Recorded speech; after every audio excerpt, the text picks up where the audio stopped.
Hello മുത്തുമണികളെ, എല്ലാവർക്കും സുഖാണോ? ഞാൻ Aswathy. Welcome to my YouTube channel.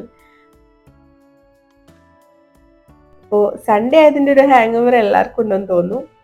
എനിക്കും ഉണ്ട്.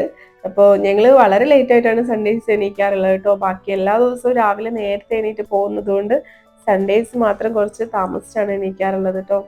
അപ്പോൾ ബീഫ് കറി വെക്കാന്നൊക്കെ വിചാരിച്ച് അതൊക്കെ വെള്ളത്തിലെടുത്ത് വെച്ചിട്ടുണ്ടായിരുന്നു. തലേ ദിവസം വാങ്ങിച്ചാണ് കേട്ടോ.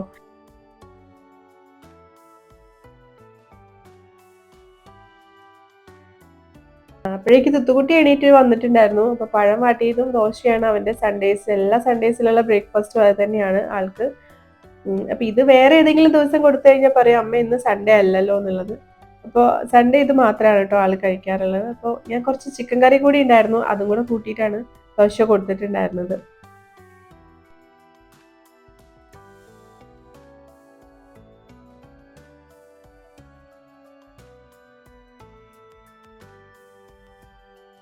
ഇതൊക്കെ കഴിഞ്ഞ് കിച്ചണിൽ വന്നപ്പോണ്ട് ചേച്ചി കൂർക്ക നന്നാക്കുന്നു കേട്ടോ. അപ്പോൾ കൂർക്ക ഉപ്പേരി ഞങ്ങൾക്ക് എല്ലാവർക്കും ഭയങ്കര ഇഷ്ടമാണ്, പ്രത്യേകിച്ച് ഏട്ടന് ഭയങ്കര ഇഷ്ടമാണ്. അപ്പോഴേക്കും ഞാൻ എൻ്റെ ബാക്കിയുള്ള ഉലുവ വെള്ളം കൂടെ എടുത്ത് കുടിച്ചിട്ടുണ്ടായിരുന്നു കേട്ടോ. എനിക്ക് അങ്ങനെ ഒരു ഹാബിറ്റ് ഉണ്ട്, എല്ലാ ദിവസവും രാവിലെ ഉലുവ ഇട്ട് തിളപ്പിച്ച് വെള്ളം കുടിക്കുന്നത്. പിന്നെ ഞാനൊരു ചായ കൂടി വെച്ചിട്ടുണ്ടായിരുന്നു, അത് ഫ്ലാസ്കിൽ ഒഴിച്ച് വെച്ചിട്ടുണ്ടായിരുന്നു കേട്ടോ. ബീഫ് കറി വെക്കാൻ വേണ്ടിയിട്ട് കുക്കറിലേക്ക് ഇട്ടിട്ടുണ്ടായിരുന്നു. സവോളയും വെളുത്തുള്ളിയും ഇഞ്ചിയും പച്ചമുളകും പിന്നെ കുറച്ച് പൊടികളും ചേർത്ത് കൊടുത്തിട്ടുണ്ടായിരുന്നു കേട്ടോ. കുരുമുളക് പൊടി, മല്ലിപ്പൊടി, ഉപ്പ്, മുളക്, മഞ്ഞൾപ്പൊടി അങ്ങനെയൊക്കെ അതൊക്കെ ചേർത്ത് പ്രഷർ കുക്കറിൽ ഇട്ട് കൊടുത്തിട്ടുണ്ടായിരുന്നു. പിന്നെ ചേമ്പ് മോരുകറി ഉണ്ടാക്കാനാണ് വിചാരിച്ചത്. അപ്പോഴേക്ക് ചേച്ചി എവിടേക്കോ പോയപ്പോൾ ഞാൻ കൂർക്കയൊക്കെ കട്ട് ചെയ്തു, അത് വേവിക്കാനായിട്ട് വെള്ളമൊക്കെ ഒഴിച്ച് അടുപ്പത്ത് വെച്ചിട്ടുണ്ടായിരുന്നു കേട്ടോ. അപ്പോൾ ഞങ്ങളുടെ നാട്ടിലുണ്ടല്ലോ ഒരു ഭയങ്കര നൊസ്റ്റാൾജിക് ആയിട്ടുള്ള ഒരു ഫുഡ് കോമ്പിനേഷൻ ആണ് കേട്ടോ ഈ മോരുകറിയും ബീഫ് വരട്ടിയതും പിന്നെ വേറെ എന്തെങ്കിലും ഒരു ഉപ്പേരി, പപ്പടം അങ്ങനെയൊക്കെ. അത് അതിനെപ്പറ്റി ആലോചിക്കുമ്പോൾ തന്നെ എൻ്റെ മനസ്സിലേക്ക് വരുന്നതെന്ന് വെച്ചാൽ ഞങ്ങളുടെ താത്ത ഭക്ഷണമൊക്കെ ഉണ്ടാക്കിയിട്ട് പെരുന്നാളാകുമ്പോൾ ഞങ്ങളെ വിളിക്കാറുണ്ട്. അന്ന് ഈ ഭക്ഷണമായിരിക്കും താത്ത ഞങ്ങൾക്ക് തരാറുള്ളത്. അപ്പോൾ ഭയങ്കര ടേസ്റ്റാണ് കേട്ടോ ഇതിന്. അപ്പോൾ എനിക്ക് ഭയങ്കരമായിട്ടും താത്തനെ മിസ് ചെയ്യുന്നുണ്ടായിരുന്നു ഇത് ഉണ്ടാക്കുമ്പോഴൊക്കെ. അപ്പൊ ചേച്ചി തേങ്ങാക്കൊത്തൊക്കെ കട്ട് ചെയ്യുന്നുണ്ടായിരുന്നു കേട്ടോ. ഇടയിൽ തുത്തുക്കുട്ടീനെ കാണുന്നുണ്ടായിരുന്നില്ല. അപ്പൊ എവിടെയെന്ന് വിചാരിച്ച് ഞാൻ ചെന്ന് നോക്കുമ്പോൾ ആള് റൂമിൽ ഭയങ്കര കളിയിലാണ് കേട്ടോ. ഇത് ഏട്ടൻ വാങ്ങിച്ചു കൊടുത്ത ഒരു ടോയ് ആണ് ബർത്ത്ഡേക്ക്. ആൾക്കിത് സെറ്റ് ചെയ്യാനൊന്നും അറിയണ്ടായിരുന്നില്ല. അപ്പൊ ആള് അതിന്റെ ഒരു ദേഷ്യത്തിലൊക്കെയാണ് നിൽക്കുന്നത്. തുത്തുക്കുട്ടി എന്നോട് പറയണം അമ്മ എന്നൊന്ന് ഹെൽപ്പ് ചെയ്യുന്നു. അപ്പൊ ഞാൻ പറഞ്ഞു ഒരു ഹെൽപ്പും ചെയ്യില്ല, തുത്തുക്കുട്ടി തന്നെ അത് സെറ്റ് ചെയ്യൂ എന്നൊക്കെ പറഞ്ഞിട്ട് ഞങ്ങള് അങ്ങനെ ഇരിക്കുകയാണ് കേട്ടോ. അപ്പോഴേക്ക് കിച്ചണിൽ ഞാൻ വന്നപ്പോൾ കൂർക്കയൊക്കെ വെന്തിട്ടുണ്ടായിരുന്നു. ചേച്ചി തേങ്ങ ചിരകുന്ന ഈ ചിരവയുണ്ടല്ലോ, അത് ഞങ്ങൾ നാട്ടിൽ നിന്ന് വാങ്ങിച്ചാണ് കേട്ടോ. ഏകദേശം 600 രൂപയാണ് അതിന്റെ റേറ്റ് എന്ന് പറയുന്നത്. നല്ല യൂസ്ഫുൾ ആണ്. അപ്പോഴേക്ക് തുത്തുകുട്ടി എന്തെങ്കിലും കഴിക്കാൻ തരൂ എന്നൊക്കെ പറഞ്ഞ് കിച്ചണിലേക്ക് വന്നു. അപ്പം ഞാൻ ഗ്രേപ്സ് ഒക്കെ കഴുകി കൊടുത്തിട്ടുണ്ടായിരുന്നു. പിന്നെ കൂർക്ക എല്ലാവരും ചെയ്യുന്ന പോലെ ഒന്ന് വറവിട്ടു, ഉള്ളിയും വെളുത്തുള്ളിയും കടുകൊക്കെ പൊട്ടിച്ചിട്ട്. അപ്പോഴേക്ക് തുത്തുക്കുട്ടി ഇങ്ങനെ വന്നുകൊണ്ടിരിക്കുന്നുണ്ടായിരുന്നു, അവനെ എടുത്തോണ്ട് നടക്കണം എന്നൊക്കെ പറഞ്ഞിട്ട്. പിന്നെ ചേമ്പ് കറിയിലേക്ക് ഞാൻ തേങ്ങയൊക്കെ അരച്ച് ചേർത്തിട്ടുണ്ടായിരുന്നു. പിന്നെ മോരും ഒന്ന് മിക്സിയുടെ ജാറിലിട്ട് കറക്കിയിട്ട് അതും കൂടെ ഒഴിച്ചു കൊടുത്തിട്ടുണ്ടായിരുന്നു കേട്ടോ. അപ്പോൾ കറിയിലേക്ക് പിന്നെ വറുത്തിടും കൂടെ ചെയ്തപ്പോൾ കറി സെറ്റായി, നല്ല ടേസ്റ്റ് ഉണ്ടായിരുന്നു കേട്ടോ. നിങ്ങൾ ആരെങ്കിലും ചേമ്പ് ഉപയോഗിച്ചിട്ട് ഇങ്ങനെ മോരുകറി ഉണ്ടാക്കാറുണ്ടോ? അല്ലെങ്കിൽ ഒന്ന് കമന്റ് ചെയ്യണേ. അപ്പോഴേക്ക് ബീഫൊക്കെ വെന്ത് അതിൽ നിന്ന് വെള്ളം നന്നായിട്ട് ഇറങ്ങി വന്നിട്ടുണ്ടായിരുന്നു. ചട്ടി അടുപ്പത്ത് വെച്ചിട്ട് ഇനി അതൊന്ന് വരട്ടിയെടുക്കണം. അപ്പോൾ അതിനുവേണ്ടി വെളിച്ചെണ്ണയൊക്കെ ഒഴിച്ചിട്ടുണ്ടായിരുന്നു. പിന്നെ ചേച്ചി നേരത്തെ അരിഞ്ഞു വെച്ചിട്ടുള്ള തേങ്ങാക്കൊത്തും ഉള്ളിയും സവോളയും പച്ചമുളകും ചുമന്ന മുളകും വേപ്പിലയും ഇഞ്ചി വെളുത്തുള്ളി ഇതൊക്കെ കൂടെ ഇട്ട് കൊടുത്തിട്ട് നല്ലപോലെ ഇളക്കി കൊടുത്തിട്ടുണ്ടായിരുന്നു കേട്ടോ.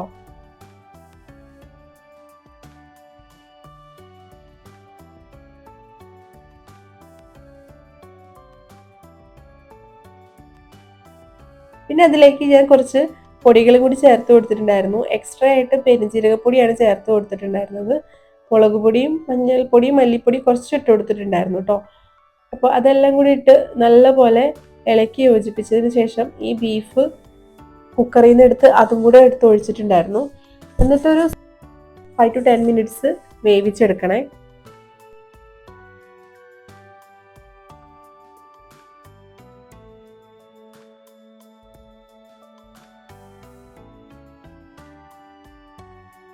അപ്പോഴേക്കും എൻ്റെ പ്ലാനൊക്കെ മാറി. ഇതൊരു സെമി ഗ്രേവി ആയിട്ട് എടുക്കാമെന്നൊക്കെ വിചാരിച്ചു കേട്ടോ. ഡ്രൈ ഫ്രൈ ഒക്കെ പ്ലാനിൽ നിന്ന് ഒഴിവാക്കി ഞാൻ. കാരണം മോരുകറിയുടെ കൂടെ ഒരു സെമി ഗ്രേവി ആകുമ്പോൾ നല്ല ടേസ്റ്റ് ആയിരിക്കുമല്ലോ എന്നൊക്കെ വിചാരിച്ചു. അങ്ങനെ അത് അടച്ചു വെച്ച് ഞാൻ കുറച്ച് നേരം കൂടെ കുക്ക് ചെയ്തെടുത്തിട്ടുണ്ടായിരുന്നു. അപ്പോഴേക്കും എണ്ണയൊക്കെ തെളിഞ്ഞ് വന്നിട്ടുണ്ടായിരുന്നു കേട്ടോ. ഏട്ടന് എണീറ്റ് വന്നിട്ടുണ്ടായിരുന്നു. അപ്പോൾ ബ്രേക്ക്ഫാസ്റ്റ് ഉണ്ടാക്കണമെന്ന് ചോദിച്ചപ്പോൾ വേണ്ടാന്ന് പറഞ്ഞു. ചായയും ബിസ്ക്കറ്റും മാത്രം മതി എന്ന് പറഞ്ഞിട്ടുണ്ടായിരുന്നു. അപ്പോൾ ഞങ്ങൾക്ക് സൺഡേസിൽ ഇങ്ങനെയൊക്കെയാണ് കേട്ടോ. ലേറ്റ് ആയിട്ട് പിന്നെ ലഞ്ചൊക്കെ കഴിച്ച് അങ്ങനെയാണ് ഡയറക്റ്റ്ലി ലഞ്ചാണ് കഴിക്കാറുള്ളത്. ബ്രേക്ക്ഫാസ്റ്റ് സ്കിപ്പ് ചെയ്യാറുണ്ട് ചില ദിവസങ്ങളിലൊക്കെ. പിന്നെ കുറച്ച് ഫ്രൂട്ട്സും കൂടെ കട്ട് ചെയ്തിട്ടുണ്ടായിരുന്നു. നമ്മൾ എല്ലാവരും കൂടെ ഇരിക്കുന്ന ദിവസങ്ങളിലാണ് ഇങ്ങനെയൊക്കെ ഉണ്ടാവാറുള്ളത്. അപ്പോൾ അന്നത്തെ ദിവസം നമ്മൾ ഗ്രാൻഡായിട്ട് തന്നെയാണ് ഫുഡൊക്കെ റെഡിയാക്കാറുള്ളത് കേട്ടോ. പിന്നെ ചേച്ചി പപ്പടമൊക്കെ കാച്ചുന്നുണ്ടായിരുന്നു. പപ്പടം നമ്മളിങ്ങനെ കീറിയിട്ടിട്ടാണ് ഉണ്ടാക്കാറുള്ളത്. എനിക്കിങ്ങനെ ഫുൾ പപ്പടമായിട്ട് ഉണ്ടാക്കുമ്പോൾ അതിങ്ങനെ പൊള്ളയായി വരുന്നതുകൊണ്ട് വലിയ താല്പര്യമില്ല. അപ്പോൾ ഇങ്ങനെ മുറിച്ചിട്ടാണ് ഉണ്ടാക്കാറുള്ളത് കേട്ടോ. ഞാൻ കുളിയൊക്കെ കഴിഞ്ഞ് വന്ന് തുത്തുകുട്ടിക്ക് ചോറൊക്കെ കൊടുത്തിട്ടുണ്ടായിരുന്നു. തുത്തുകുട്ടിക്ക് ചോറ് കഴിക്കാൻ വലിയ താല്പര്യമൊന്നുമില്ല. പിന്നെ ഈ ബീഫും കൂർക്കയൊക്കെ വെച്ച് കൊടുത്തപ്പോൾ ആള് കുറച്ചൊക്കെ കഴിച്ചിട്ടുണ്ടായിരുന്നു. പിന്നെ ബാക്കി ഞങ്ങൾ 3 പേരും കൂടെ കഴിക്കാനായിട്ട് ഇരുന്നു കേട്ടോ. അപ്പോൾ നമ്മൾ ഉണ്ടാക്കിയ ബീഫ് വരട്ടിയതും കൂർക്കുപ്പേരിയും മോരുകറിയും ഒക്കെ കൂടെ ചേർത്ത് പപ്പടമൊക്കെ ചേർത്ത് നല്ല ടേസ്റ്റ് തന്നെയായിരുന്നു കേട്ടോ ഫുഡ്. നിങ്ങൾക്ക് എന്തായിരുന്നു സൺഡേ ലഞ്ചിൽ നിന്ന് കമൻറ്റ് ചെയ്യണേ. അപ്പോൾ ഞങ്ങൾ അങ്ങനെ ഫുഡൊക്കെ കഴിച്ച് കഴിഞ്ഞ് ഒരു റെസ്റ്റൊക്കെ കഴിഞ്ഞ് എണീറ്റപ്പോഴത്തേക്കും കുട്ടിക്ക് ക്രിക്കറ്റ് കോച്ചിങ്ങിന് പോകാനായിട്ടുള്ള സമയമായിട്ടുണ്ടായിരുന്നു. അപ്പോൾ അതൊക്കെ കഴിഞ്ഞ് വന്നപ്പോൾ നല്ല വിശക്കുണ്ടായിരുന്നു. അപ്പോൾ ഞങ്ങളൊരു സാലഡൊക്കെ ഉണ്ടാക്കി. പെയർ ഫ്രൂട്ട് വെച്ചിട്ടാണ് കേട്ടോ ഒരു സാലഡ് ഉണ്ടാക്കിയത്. പെയർ ഫ്രൂട്ടും കുക്കുംബറും സവോളയും പിന്നെ നാട്ടിൽ നിന്ന് അമ്മ എനിക്ക് തന്നു വിട്ടാണ് കേട്ടോ ഒരു മുസ്ലി ഓട്സ്. അപ്പോൾ അതും കൂടെ ചേർത്ത് നല്ലപോലെ മിക്സ് ചെയ്തിട്ട് ലെമണും കൂടെ സ്ക്യൂസ് ചെയ്ത് കൊടുത്തിട്ടുണ്ടായിരുന്നു. പിന്നെ വീറ്റ് പൊറോട്ടയാണ് എടുത്തിട്ടുണ്ടായിരുന്നത്. അതിൻ്റെ കൂടെ നമ്മൾ ഉച്ചയ്ക്ക് ഉണ്ടാക്കിയിട്ടുണ്ടായിരുന്ന ബീഫ് വരട്ടിയതിന് കുറച്ച് തേങ്ങ വറുത്തരച്ച് അതൊരു ലോങ് കറി ആക്കിയിട്ടുണ്ടായിരുന്നു കേട്ടോ. അപ്പോൾ അതും കൂടെ ചേർത്തിട്ടാണ് നമ്മൾ കഴിച്ചിട്ടുണ്ടായിരുന്നത്.